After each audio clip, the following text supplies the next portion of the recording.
Life is hard. I bought a new pair of shoes the other day, walked outside into the rain, and ended up stepping into some mud. Now they're ruined, and I'm bitter. But then I took a step back. Not literally, of course, but I really thought about it. And I came to the conclusion that nothing in life really matters. Here's why. The Earth has been around for 4.5 billion years. One day, humans became a thing, and we became conscious. This world seemed perfect for us. It wasn't scorching hot, it wasn't deathly cold. We fit right in the middle. The gravity on Earth was perfect. It allowed us to move and run and catch animals that conveniently existed for us humans to eat. There was water to drink. There was oxygen to breathe. It's as if we were put here for a reason. We began creating things. We began working together as a species, building empires, covering the planet, and fighting each other for whatever reason. Fast forward a couple million years, and here we are today. Computers, rockets, Elon Musk, they're all here. Somewhere along the line, we also, in a way, created something out of nothing. It's called time. We've laid out definitions of time, seconds, minutes, hours, years, but it doesn't really matter. We made those for our own use.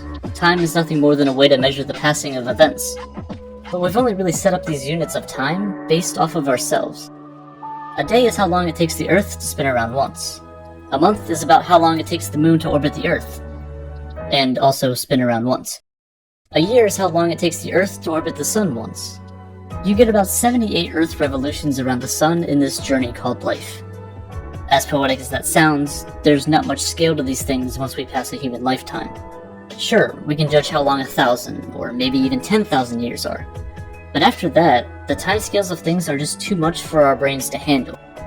As much as you think you understand the 13.8 billion year lifespan of the universe, you really can't put that into an imaginable scale. On the scale of human life, the universe is unbelievably old. But in terms of the universe's lifespan, pretty much nothing has happened yet. It's barely even started. We can make predictions about the next hundreds of trillions of years of the universe's life. We can figure out how and when our sun is going to blow up. We can figure out when our galaxy is going to collide with another. We can come up with theories that describe why the universe we've been put into is expanding faster than anything else physically possible. But yet, we have zero idea what happened in the fraction of a second between when there was nothing and when there was something. For some reason, as far as we can tell, we're the only conscious beings to have ever existed. But we don't even know what being conscious is. We developed consciousness only to be aware of the fact that nothing else is. We've grown so aware of our surroundings that the smarter we get, the smaller we become. As this thing we call time goes on, we begin to realize things. Things that prove that the universe probably wasn't made just for us. You were most likely born in a hospital. If not, props to you for making it this far. Back then, you were your parents' entire world for a small time, which is cute, but you aren't everything. 360,000 people are born each day. Of all of those people with the same birthday, some are gonna do big things and change the world. Others are just gonna die. That just happens. But Earth is just one planet. In our solar system, there's 8. Or 9 of those. For now, for life as we know it to exist, it's kinda hard to believe that there might be other life out there. It takes so much to happen for us to be able to exist. We've discovered over 4,000 exoplanets to date, planets that don't revolve around our sun, and we've found multiple examples of Earth-like planets. Roughly the same shape, size, temperature, but yet, there's nothing there from what we can tell. So if there are so many planets that could have life, why haven't we seen it yet? Why are there no signs? Well, we're just one solar system in an entire galaxy. There's over 200 billion stars in our galaxy alone. But that's just one galaxy. We're a part of the Local Group, which is a collection of 30 galaxies near our own. Andromeda is one of them. That's the one that's going to collide with our galaxy in about 4.5 billion years. By then, you'll be long gone. And soon after that, so will the Earth. The Sun at this point will be reaching the end of its life. It's going to expand in size, and by the end, it will completely consume the Earth, shining over 3,000 times brighter than it does today. But even though our home planet will be gone, the rest of the galaxy wouldn't even notice. billions of years on a multi-trillion year timescale is truly nothing. But even so, there are some things that we're observing in the universe's infancy today that will drastically influence the far future. To keep it short, the universe is expanding. This is nothing new. A lot of people know this, but what many people don't know is that this expansion is speeding up. Now, we don't know why, but we have an idea of what's causing it. Dark energy. I made an entire video about this, so go watch that after.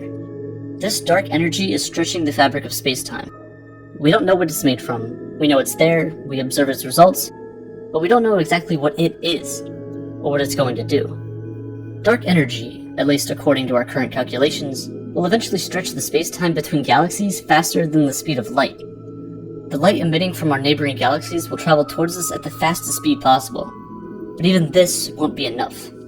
The light will never reach us because the space between it is stretching faster than the light that is traveling through it.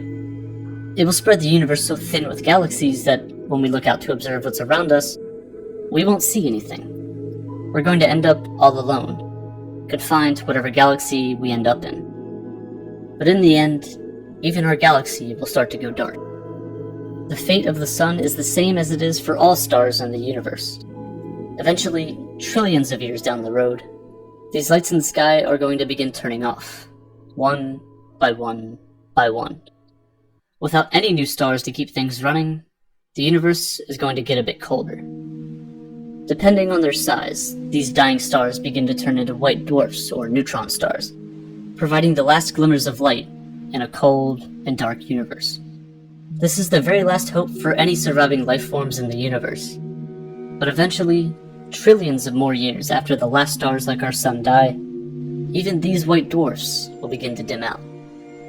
Some of these neutron stars roaming throughout the universe may collide by chance, resulting in the brightest known events in the entire universe: supernovae.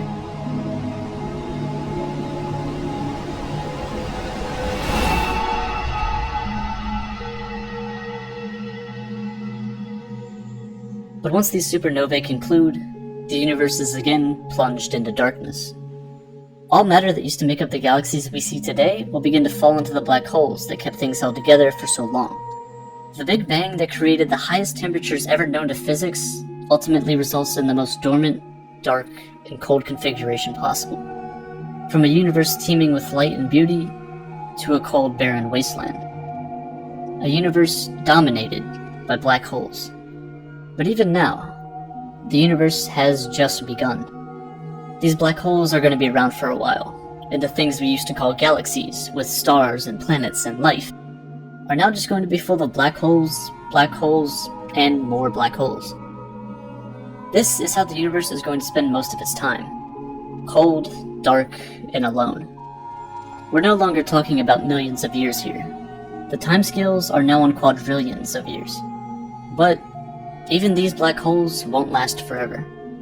Through Hawking radiation, these black holes will slowly, very slowly, begin to evaporate away, one subatomic particle at a time, until eventually, after all the black holes fade out of existence, there is nothing left in the universe. A universe where nothing changes, where time becomes pointless. There's nothing. The nothingness of space, though, will continue to expand because of dark energy, a force that accounts for 70% of our universe that we don't even completely understand yet. Matter as we know it today, the things that make up everything you see, only accounts for barely 4% of the stuff in the universe. So maybe, just maybe, we're a fluke. We were never supposed to make it to the end, but we still have a role to play out today.